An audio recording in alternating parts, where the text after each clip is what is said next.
Good evening, and happy Martin Luther King Day to all of you. I hope you had a great day today. Many people were off today.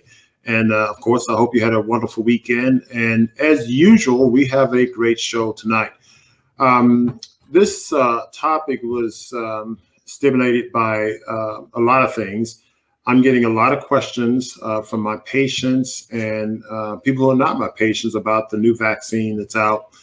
There's a lot of information out about the coronavirus vaccine. On our last show toward the end of the year, we covered topics related to this issue, and many of the questions were related to the vaccine regarding should I take the vaccine or not? Is it safe? And so instead of me just talking about the vaccine tonight, we're going to talk about COVID-19, generally speaking, but we're also going to cover a broader scope of things in terms of health, immunity, and the like. So what our attempt tonight will be to give you a broad discussion on how your body's immune system works. So, COVID-19 is not the only infectious disease that exists. There are many other infectious diseases. There are many other things that could affect your immune system. And so we want to give you a broad scope understanding of how your immune system works. And then we're going to talk about issues related to COVID-19 in the context of that. So before I get into this wonderful topic, I'm going to bring on two of my excellent guest panelists, Dr. Pamela Atkins. Pamela, how are you doing this evening? Hi, good evening. Doing well. Thank you. And her partner in crime is Dr. Ford Atkins. Hello, sir. How's it going? Hello. How are you doing? Happy Martin Luther King Day. Happy Martin Luther King Day. You guys look more relaxed every time I see you. So I don't know. I need to escape to where you are. But hello, everyone. Hello, Shonda H. Of Real Food and Drinks. Happy day, every day, everybody. Hello, Deborah Payne. So as I said in my opening remarks, I'm going to cover this in 4 parts. So really it's going to be like 4 shows in one. So part 1, I'm going to talk about how your immune system works. I'm going to use some fancy medical terms like oxidative stress and immunity. So what is oxidative stress and how does it affect your immunity? And then the third part of part 1 is going to be antioxidants. We all talk about antioxidants, but antioxidants for the immune system, how do they work and how do they benefit your immune system? So part 1 is going to give us an overall background discussion on that. And guys, feel free to chime in with comments and questions as I go through that discussion. Then we're going to take a little break, and then we're going to come back, and then we're going to talk about the vaccine. So what about the vaccine? And so, and what I want to do about the vaccine is really give you information about the vaccine. What's the data that we have on the vaccine? What did the studies show, and so on. So it's not about should you take the vaccine or not. It's should you, first of all, you should understand what the vaccine is and what it does and what it was shown to do, and so on, and make your decision based on that. Or at the very least, we hope to give you enough information so that you can ask your doctors the right questions about the vaccine. Because medical care is an individual decision, and we need to make that decision based on what our individual perspective is. So for some people, the vaccine is not good for them to take. Some people, it could be helpful. So we want you to understand that. Part 3, we're going to talk about what else can you do. So if the vaccine is there, but there are other things too. So we're going to talk about other approaches, not only to COVID-19, but things that you can do for your overall immunity, for viral infections or bacterial infections and the like. And of course, part 4, what I'm going to do is share what we do at Montgomery Heart Wellness. So we put together a series of programs for our patients, and as their doctor, I can help them make that individual decision because I have inside information into their health conditions and medication they're taking and what's right. And I have had some patients that say, well, no, you shouldn't take the vaccine, and these are the reasons why, because this is your condition. And some of the other doctors have agreed. So it's not about pro-vax or anti-vax or whatever the case is. We want to just look at the evidence and make sound decisions. We don't want to make emotional decisions.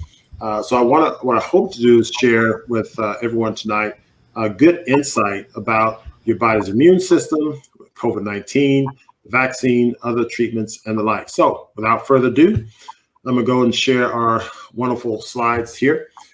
So, as I said, part 1 I really would like to look at. And Nicole Caldwell. Hi, Nicole. Glad to see you. Glad for this topic. I'm glad to have you here. You always ask great questions. So how your immune system work, this whole thing of oxidative stress. What is oxidative stress and immunity? Antioxidants for the immune system. Do they help? How do they work? So I want us to get into some of this is going to be a little bit deep, but we're going to explain these topics. And feel free to ask questions in the chat session. If I don't get to it right away, I'll get to it during some of the break. And my slides are misbehaving, so I'm going to do a little back and forth. So what is the immune system? Basically, we like to, in medicine, break the immune system up in two categories. Now, granted, the things we do here is often an oversimplification, but we oversimplify things so that we can understand them ourselves and so we can communicate within each other, between each other, and of course with our patients. But the immune system has two parts. We call the innate immune system and the adaptive immune system. And the innate immune system is really non-specific. There are barriers, things like your skin, your GI tract, your eyelashes, things we don't think of in terms of being part of our immune system, but they are. The defense mechanism. So, you may cry tears, and in the morning you have mucus and you drain, your nose run, and that's these are all your immune system defense mechanism.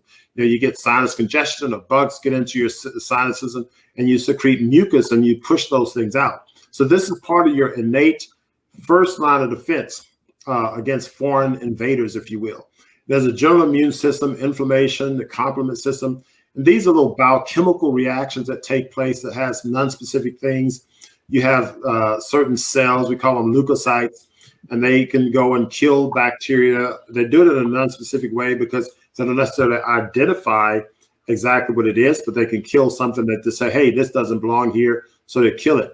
And they cause biochemical reaction, may cause fever and various other things that also has an immune benefit as well. So in essence, what you have is you have a non-specific first line of defense, and that happens within minutes to hours. So first the bug hits you, you start to sneeze, you have mucus development, so on and so forth.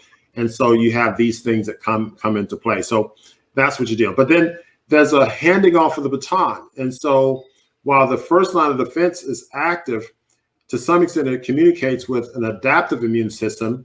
And without getting into all the details, there's cells, B cells and T cells. Now, a lot of people have heard about antibodies, and the B cells are the cells that they grow up in the bone marrow. The T cells grow up in the thymus, and the B cells develop what we call humoral immunity, or these are the antibodies that float around in the serum.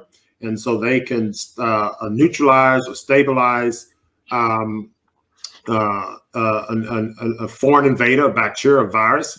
So an antibody can attach to it and block its ability to get inside our cells or affect one of our cells. The T cells, again, they have a different immunity. Now, many of you may have heard, if you've been following this COVID-19, you may have heard that many people develop what's called T cell immunity. So someone with T cell immunity may not have antibodies develop against this, but their T cells have a memory of what this organism is. And so there are many people who've had, say, another type of disease that have a similar virus, like the cold virus has some similar viruses to coronavirus, and that the T cells create a recognition of the coronavirus family. And so if COVID comes around and say, hey, wait a minute, I recognize you. You're part of that corona. You're one of those coronavirus boys. We don't want you around here. And so you have a T cell immunity, and the T cells can react and defend you. So this adaptive immune system is highly specific. It's a little bit slower because it develops, it's a more specific process, so it takes time. So it can take days to develop, as opposed to the first minutes to hours, you're sneezing, coughing, and bringing up mucus, or your skin's blocking it, or your cilia are blocking it. These things are happening while it has time to communicate, hey guys, there's trouble up front, we're holding them off. Here's what they look like. Start developing an antibody, start developing a recognition system. And so this is how the two can work together. Now, so here's a little picture, a cartoon that hopefully helps characterize it in a way. that it's easier to digest. Pictures worth 1,000 words. So you see here your mucous membrane, skin, eyes. Again, these things have a barrier, inflammation, fever. These are all non-specific reactions here. And so you see a handing off. There's a handing off of information to your acquired immunity. So while the innate immunity is up here fighting this bacteria, is sending signals, particles, viral particles, bacterial particles. So these guys say, okay, we're going to create we're going to get out a facial recognition software, and we're going to create a memory so that if these jokers come up again, or somebody like these jokers come up again, we're going to really attack them and destroy them. And so this is the handoff process, and this takes a process over days. But again, it's very efficient and it's very effective. Now, switching gears, oxidative stress. So your basic immune system is there, but what is this oxidative stress thing, and how does it affect immunity? So my slides are acting up. That's okay. But bear with me. I'm going to throw some biochemical terms at you, but I promise to explain them all. And if it doesn't make sense, please ask a question in the chat section. So reactive oxygen species, think of these as chemicals or molecules that are toxic molecules. So ROS equal toxic molecules. They're generated during cell metabolism. It's like waste. It's part of the immune system. So your immune cells use toxic molecules to fight off bacteria and viruses. So some toxic molecules, it's sort of like guns, and bullets or fire. Fire can be very dangerous and destructive, but you may have fire that's used for cooking, or you may burn things or destroy certain things, but you want to use that fire in a controlled manner, or those bullets in a controlled manner. So you have reactive oxygen species, or these toxic chemicals that live in your body, but they have to be used in a controlled fashion. You don't want them running freely around. They can create free radicals. So these reactive oxygen species behave like free radicals. They can damage cells. They can cause chronic illnesses. So if someone has an excess amount of these free radicals, reactive oxygen species, they can cause damage to kidney cells, heart cells, pancreas. So these things lead to kidney disease and heart disease. And these chemicals are just floating around your system on a regular basis. They have to be balanced out by other molecules, and these molecules are antioxidants. So think of it this way. The toxic chemicals are reactive oxygen species. They're positively charged.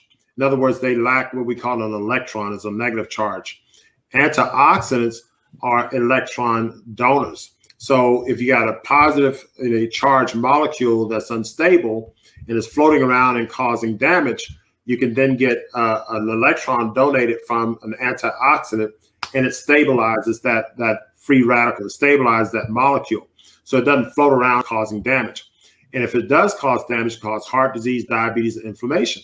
That's why people have these progressive diseases over time, because they build up these toxic chemicals. You have more toxic chemicals outweighing the antioxidants because we eat processed foods and junk. Plus, we're living in a toxic environment, and we'll talk about some of that a little later.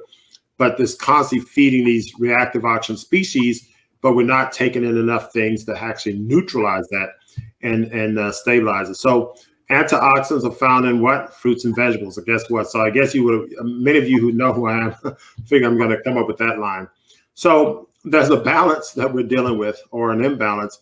So if you have a balanced system, you have normal condition or equilibrium.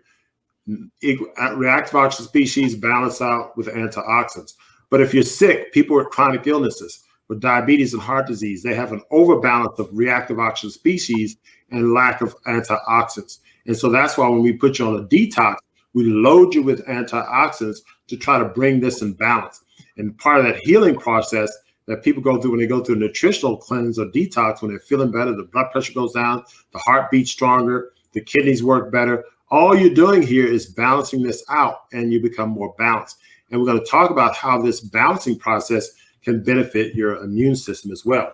So how do we get these reactive oxygen species? Well, you could have guessed, during the pandemic, people were wearing the mask. So you see the mask right here. And then they were then going and eating at fast food places because everybody's being told to sit in the house and they were depressed. And so they were doing this plus this, but then the virus is still floating around free. And guess what? The virus likes hamburger and chicken wings too. And in fact, it loves it when you eat hamburgers and chicken wings because it creates a condition for it to replicate faster. So what you have here is you go from a balanced situation just with an infection alone, it'll throw you in an imbalance. But most people starting off with this imbalance. So when they get the infection, it's even more imbalanced. And so when you get the infection, there's an imbalance of your oxidative system. It causes your immune system to be drunk. I'm going to talk about that to a certain extent. So let's look at this overall cascade. This is a busy slide, but it's a nice little diagram. So what things cause is, we talked about bad food, and that's there, but a hectic, stressful lifestyle, lack of fresh nutrition, sedentary lifestyle. What did they tell you during the COVID pandemic? Don't go out, stay at home, sit around and eat bad food. You restrict your diet, and people are depressed, they tend to eat bad food. So poor diet, then you have suboptimal nutritional status. That compromises your immune system because, again, the immune system, like every other organ system, needs to have a balance of antioxidants and reactive oxygen species, and you have to have a lower amount of oxidative stress. And so my slides are misbehaving again. So pollution, cigarette smoking, more people started smoking and drinking alcohol. Excessive alcohol consumption. The alcohol consumption went up by what, 16%? What was it, 16, 20%, guys? So it was an increase in alcohol consumption, sleep disturbance because you're worried about things. So worrying these things compromise the immune system, increased risk of infection. And not only is it increased risk of infection, in fact, this is really an understatement because it's an increased risk of getting sicker from the infection. So it's one thing to get infected. Somebody who has a strong immune system can get infected, but they may not know about it because the immune system is so strong, so abrupt, it kills the infection. It doesn't allow the virus to replicate. And so you can get infected, but not necessarily sick. And there's a big difference. So the increased risk of infection is an understatement. It's more of an increased risk of sickness and increased risk of death. So antioxidants for the immune system. So how are these things, how do they work? Well, the free radicals, like I said, lead to oxidative stress. The immune system is weakened under oxidative stress. And not only is it weakened, but it's made deranged. So your immune system is sort of like a drunk driver. If the immune system is loaded with, reactive oxygen species, then it's like a drunk driver where you give it the keys and it will drive all over the place. It'll run over houses and other cars and the like. And that's what you have with the immune system. The immune system is not like it goes to sleep. It becomes overreactive. And now it becomes overreactive, it attacks you because it's so drunk. So a disordered immune system becomes overreactive and it causes an autoimmune process. That's what leads to the death of COVID sick patients. COVID sick patients don't necessarily die from the virus attacking them per se. They die from an overactive immune system that overwhelms the system because the virus is allowed to replicate because the immune system can't stop it on the one hand, but then the immune system overacts on the other hand and causes all sorts of abnormal chemical reaction that cause blood clotting, blood vessels to leak, and other types of things, inflammation, fluid to build up in the lungs, and it causes you to shut down in your respiratory system, and it eventually leads to total organ shutdown because it's an overwhelming storm. It's sort of like a nuclear holocaust within the body. So that's essentially what you're getting, is that you have a deranged immune system that's due to the fact that your body is loaded with poison. That's probably about as simple and direct as I can make it. So what are the antioxidant foods? I mean, I can go down an exhaustive list. What this slide is, those of you who are looking, I'm going to try to leave this slide up long enough so you can take a clip of it. But the sources of vitamin A, vitamin C, and these are known antioxidants, vitamin E, sources of zinc, selenium, good source of glutathione. And we're going to talk about some of these antioxidants later. Food sources for alpha lipoic acid, And we have supplements for these, but I like for people to know where to get them from the standpoint of your food, because it's really important to know what you should eat on a regular basis to be building these things up on a regular basis. A picture's worth 1,000 words.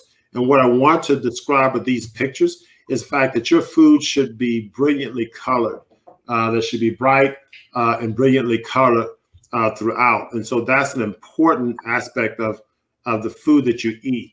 And in my opinion, it should be all plant-based food. So that's very, very important in terms of antioxidant sources. So what's our food prescription? Follow a minimally processed plant-based diet. Now, here are a couple of points here. I prefer to eat raw foods. I mean, I don't use the term vegan. People eat fried, vegan, this, that, and the other. Raw plant foods. Do like 7 to 10 day periods where you just eat only raw. I mean, you can steam and boil your food, have soups and things. I'm not against that. You shouldn't fry your food or saute in oil, but you want to have clean, healthy plant foods of a good variety. You want to eliminate as best you can dead animal flesh, alcohol, cigarettes, and during flu season, at least during epidemics, pandemics. I mean, pandemic. I mean, they're closing out there. They should close down, bad food places. So again, you really, really need to be careful what you put, because this is your internal mask. Where everybody's putting a mask on, and again, Dr. Atkins don't like me to say stupid mask, but people are putting a stupid mask on. Mask on. And, but that's okay. I'm not against you putting your mask on. What I'm against is you putting your mask on, but then putting poison food inside your system. So you really need to make sure that you are focused on following a healthy nutrition, because this is your frontline care, what you eat and what you don't eat first and foremost. And I know this for a fact, because this is how I treat my patients. And I know that our patients do quite well when they follow this regimen. I had one patient with congestive heart failure, and he actually had contracted COVID. And after he contracted COVID, he had a mild infection and the like, but he got better after the COVID infection. He said this was the mildest pneumonia he had ever had. He had had pneumonia before. He's had a BMI of nearly 60, and he was at high risk because of heart failure and the like. But because he was on a raw detox diet, he contracted COVID, so it didn't prevent the infection. What it did is prevent him from getting sick from it. So you can do well and defeat this infection by, understanding how to follow this regimen and sticking to this. Some very simple things. Again, supplements that are very good: vitamin C, zinc, blue green algae, grapefruit seed extract, colloidal silver. We'll talk about some of these later in the presentation. And so this is clearly something.